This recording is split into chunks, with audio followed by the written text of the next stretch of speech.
Good evening, everyone. Welcome back to another edition of our NASCAR chat here. We're going to be looking back at the O'Reilly Auto Parts Series, along with the NASCAR Cup Series, and a quick mention on the IndyCar Series as well. So, kind of weird to have NASCAR and IndyCar on the same track on the same weekend, but it happens, once in a while. They work it out, and it's a really neat little event to watch both styles of cars, the open wheel Indy cars, which are faster than the NASCARs, the stock cars, but their little high pitched sound of their engine versus the big rumbly V8 of NASCAR is just totally different. But they have to do it on more of the flat style tracks. The Indy cars can't handle, not that they can't handle it, but going on the high banking on some of the tracks puts so much G forces on the driver in the Indy cars. It has been almost to the verge of where there's a fear of it would make them black out because the G forces would be so high. So, safety reasons for that, of course, but it's always a good weekend when those two team up. This is actually the second weekend in a row. However, last weekend they weren't with the Cup Series; they were with the Truck Series, and a little different, idea. And that was out in St. Petersburg on a street course in Florida versus this is on an actual track, Phoenix. So the winner of that race, just to throw this one out there real quick, was Joseph Newgarden.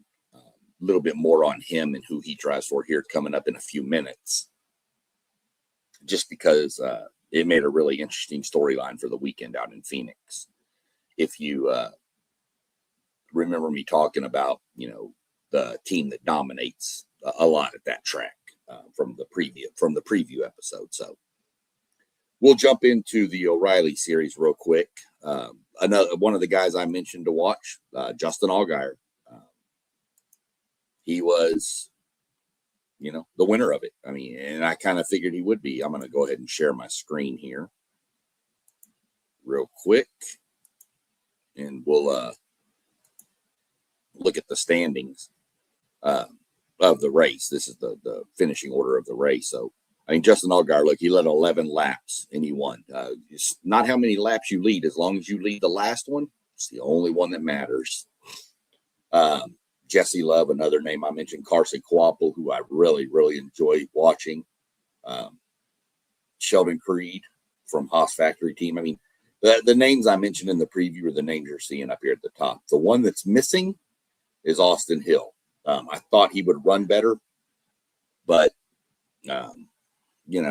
it's just not his day. It happens. That's what's crazy about this sport. You can be the best car, the best driver, whatever you want, and it just doesn't work out for you. Look, William Byron's a Cup Series veteran, and then he's down here in 13th. I'm trying to see. I think there was another Cup Series guy driving in this race, too. Could be wrong on that. Yeah, it looks like nobody else was. So, you got your Allgaier, Love, Kvapil, points they earned based on winning the race and stage points earned. Go look at the standings of the season for the O'Reilly Series. Skip that, jump over here. And you'll see Justin Allgaier with that win has jumped Jesse Love. Actually, I don't know why it went back to that. Hold on a second, folks. Let me jump over here. There we go. Now you can see that Justin Allgaier has jumped Jesse Love, who was him and Austin Hill were 1-2 going into this weekend. Austin Hill was 1, Jesse Love was 2, I believe. Yeah, he was. He went down 2 spots. But Justin Allgaier jumped them both, so he took away the lead from the teammates. These two are teammates, Jesse Love and Austin Hill. Carson Kvapil, that was a good little run from him, moved him up a spot. Sheldon Creed went down. No, really, the biggest mover, I think, was Jeb Burton, who went up 6 spots, which is pretty impressive. Anthony Alfredo went up 5. He also drove in the Cup Series. He filled in for Alex Bowman in the 48 while he was recovering from his vertigo. I take that back. We got some bigger movers. Brent Cruz and Jeremy Clements, 8 and 7 spots respectively from where they started, or from where their points were previous to this. Let's see, who was our biggest faller in points?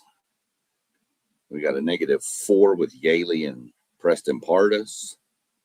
Let's see, we got a -6 with LeVar Scott. It's probably going to be the biggest dropper. Yeah, LeVar Scott was going to be your biggest. So, as you can see, I've mentioned this is a series dominated by Chevrolet. I mean, there's like 2 or 3 Fords and like 7 or 8 Toyotas, and the rest are Chevys. So, if you can bet on a manufacturer to win one of these races, bet Chevrolet. Your odds are super high. Now, payout's probably not real good, but your odds are super high. So, then if you look at what's crazy about the stage points and how much it is to win a race now, Justin Allgaier sits first place with 184 points. He's only led 13 laps all year. So, little crazy. So that's kind of what went on with that. Now, before that race, you had the IndyCar race, which as I mentioned was won by Joseph Newgarden. Right there, you can see he had a 1.7 second lead on second place. And then you look at these gaps. Pato O'Ward, I think Alex Palou crashed. Yeah, he crashed out. He didn't finish in this race. He dominated this series. Great names. Stingray Robb. I mean, that dude needs to be driving a NASCAR, I think. Stingray. I mean, you can't go wrong with that. But Joseph Newgarden won the race. Like I said, I'm not a big IndyCar guy, but every now and then when they race with NASCAR, I think it's kind of fun to watch. We'll go over here and look at the results from Phoenix. Now, you see Ryan Blaney won. And I want everybody to just watch his face and see if that mustache moves. I'm thinking it's going to grow legs at any moment and start crawling around. But he won the race. And he drives for Team Penske, where Joseph Newgarden also drives for. So Penske pretty much swept the 2 big series. Obviously, they didn't win the O'Reilly series because they don't have a car in it. But they won the Indy race and the Cup Series race. So they swept the weekend. And as I mentioned, this is Penske's playground. Phoenix has become, they are so good at this track. They don't always win. They don't always finish top 5s with all their cars, but man, they just got something figured out at this track. So Blaney won. Again, he only led 28 laps. Look at Christopher Bell, 176 laps led and came in second. But if you go up here and look at the difference, you remember it was 1.7 in the Indy cars. We were 0.4 of a second gap in this series. This is the difference in all 3, the Formula One, even the O'Reilly series, IndyCar. They have gaps of a second, 2 seconds, 3 seconds. Some F1 races have been 17 seconds. You will never see that in a NASCAR race. You might see 1 to 2 seconds, which is going to be extremely rare for that to ever happen. Most of the time, it's within 1 second. 9 9/100, 9/10 of a second. But most of the time, it's going to be 4 to 5 tenths, somewhere in that range. And you'll get the occasional race where you get 3 cars that are separated by 8/100 or 8/1000ths of a second, or 800ths. I'd have to go back and look, but still 3 cars, even 800ths of a second it's just insane. The closest finished ever, Kansas Speedway.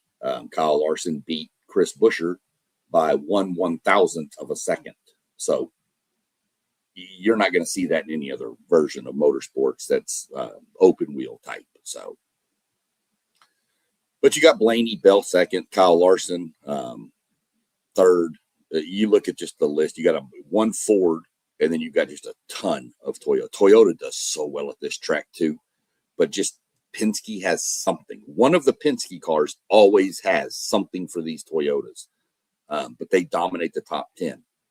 Great run by Shane Van Gisbergen and Eric Jones, to be honest. Even Michael McDowell. These are great runs for all. I'm going to keep going for Todd Gilliland. That's a great run for Ryan Preece. Those are great runs by those guys.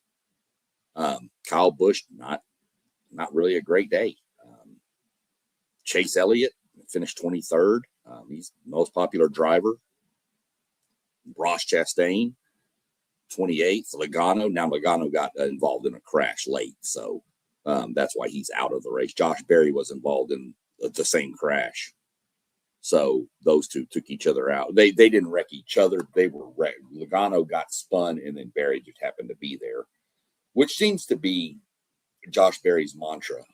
I think that the Wood brothers need to do something with a metal detector with this car and try to hunt for magnets, because it seems to attract every other car on the road, or it's drawn to a wreck. It's I don't know. It's weird. Austin Cindric, he had a really strong day, leading laps and stuff at the early part. Chase Briscoe, this guy, he was in the championship 4 last year. He just can't catch a break.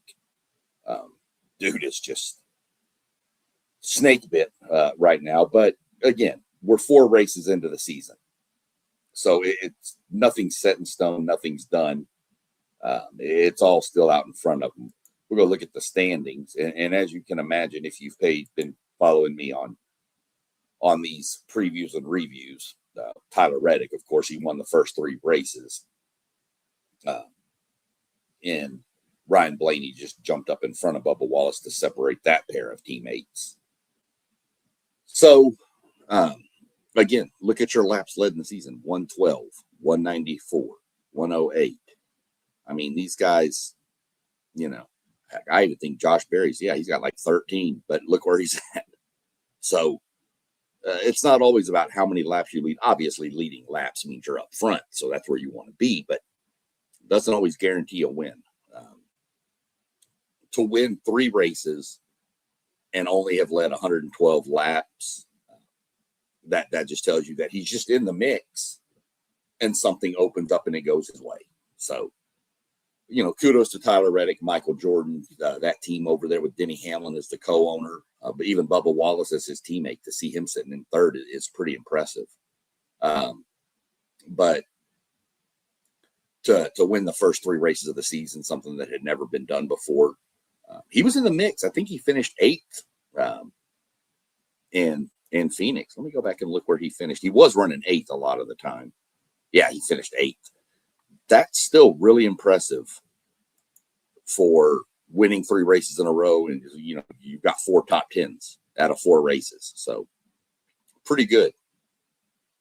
We can also look at the owner standings, which is going to be 23-11. The owner standings are pretty much points for each car. So obviously they're going to pretty much mimic the standings that you see on the other page. And then NASCAR actually does a manufacturer, which of course Toyota has won 3 out of the first 4. So they're going to be leading the Manufacturers Cup. Ford is second because they got the other win, and Chevy's still scratching for a first win. Chevy is going to be fine, but they do have a new body on the car this year, so it does take a little longer to get used to the aerodynamics and how much downforce you need and all the good little technical stuff that goes into these cars. I have no doubt that they'll get it figured out. Even though they've kind of struggled a little bit, you've still got Chase Elliott sitting 4th.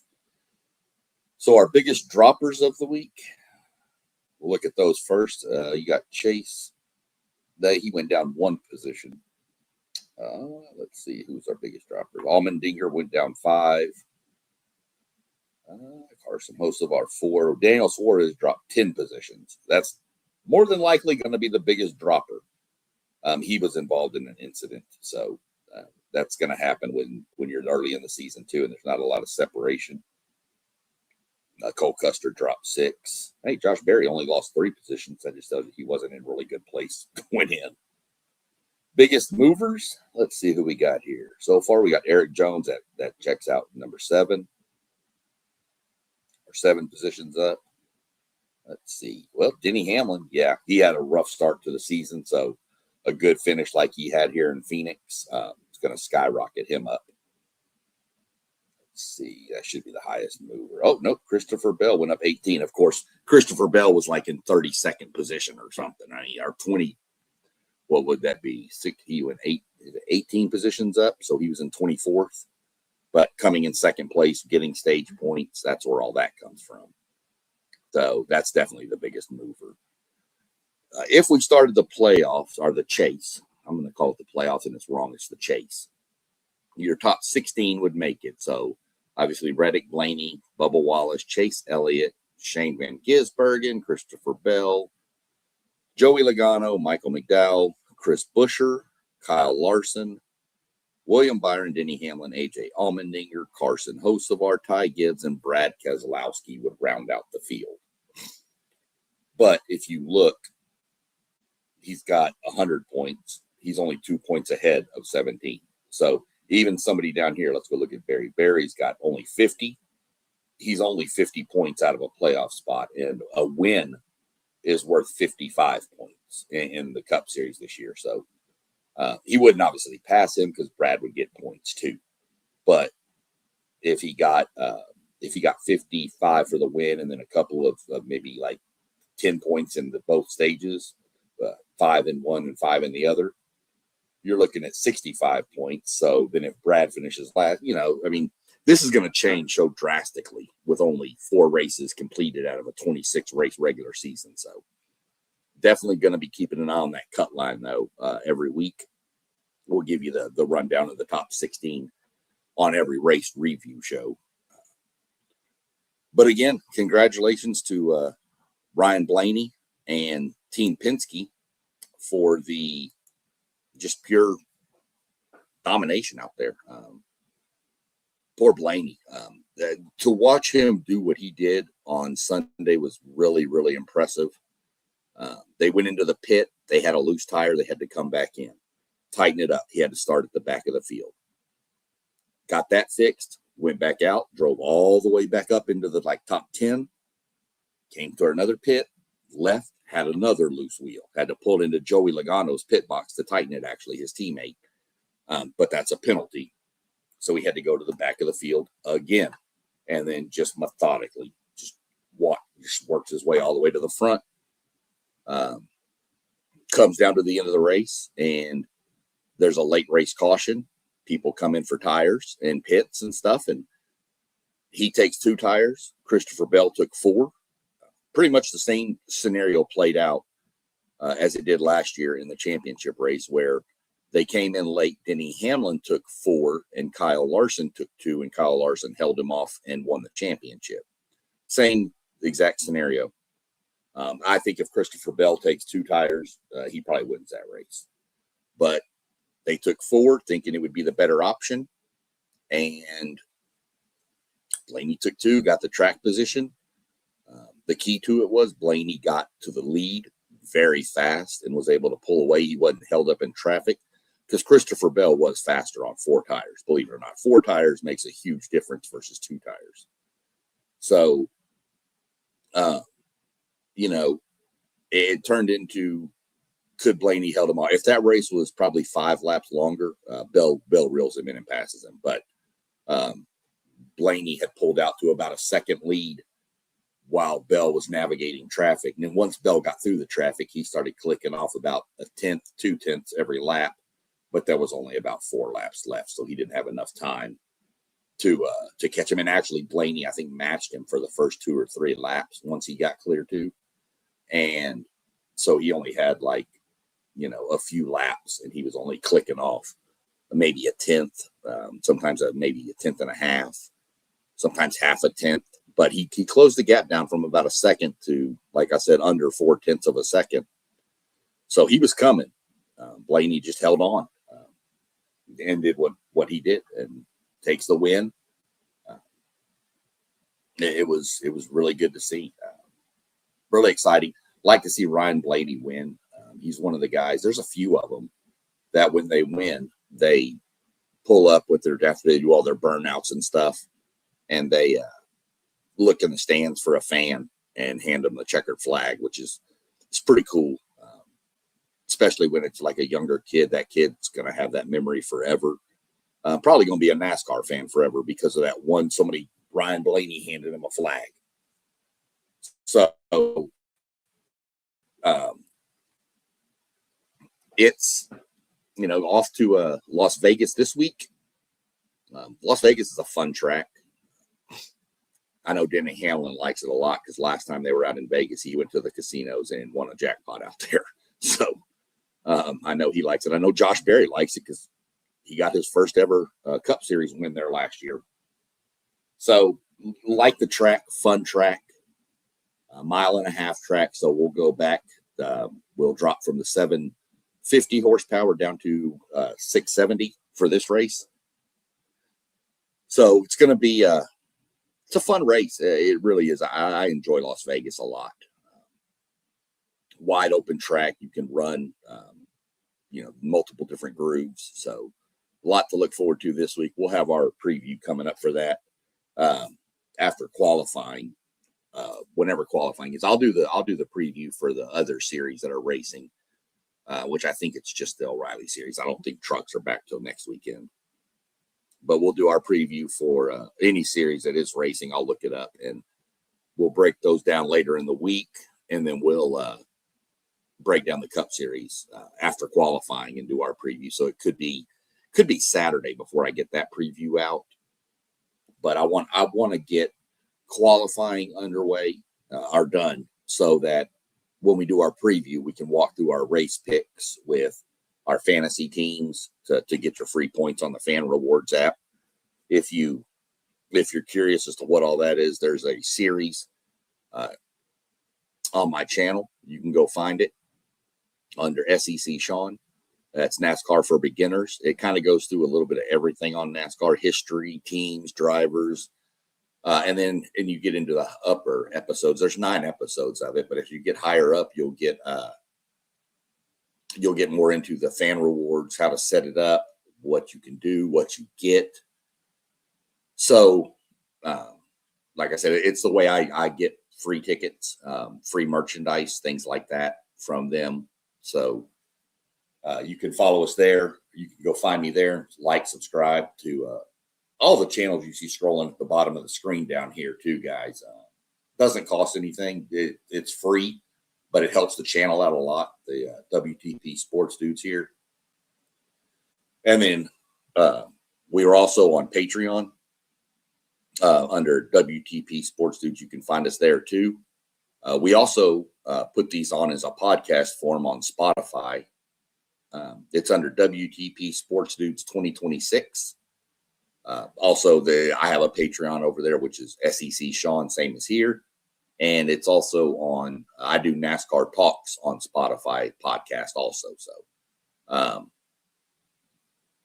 these are just different channels that we all talk different stuff. We're all just a bunch of sports guys. I do most of the NASCAR talk, all the NASCAR talk, I think. But we'll probably be breaking down basketball tournaments this week.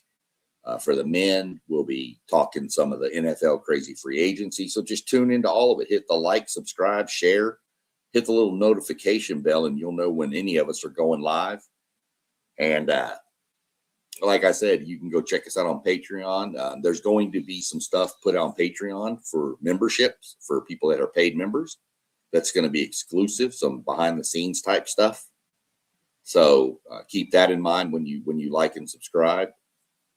Other than that, y'all have a good evening, and we'll be back tomorrow around 7:45, I think, with the whatever we're going to talk about tomorrow, which I'm pretty sure is going to be a lot of college basketball. So other than that, y'all have a good rest of your evening, and we'll see y'all on the next one.